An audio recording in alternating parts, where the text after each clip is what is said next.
சுதந்திரம் வாங்கி கொடுத்த ஒரு பரம்பரை இன்னைக்கு நம்ம சுதந்திரம் இல்லாம இருக்கோம் அப்படிங்கிறது உங்களுக்கு தெரியும். அந்த தேவருங்கிற வார்த்தை பயன்படுத்தினா அந்த காலத்துல தேவர் அப்படின்னா எல்லா சாதியும் அனுசரிச்சு எல்லா மக்களையும் காப்பாத்துறவங்க தான் தேவர். அதனாலதான் நமக்கு தேவர் பேர் வச்சாங்க, பட்டம் கொடுத்தாங்க.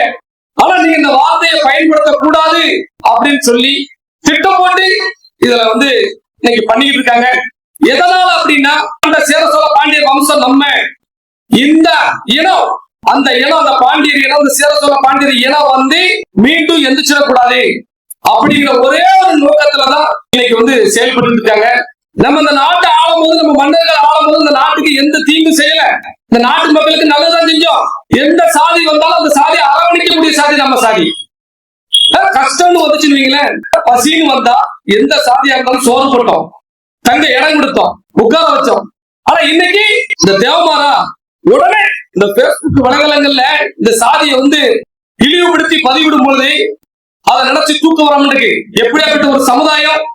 ஏன்னா நமக்கான ஒற்றுமை இல்லை.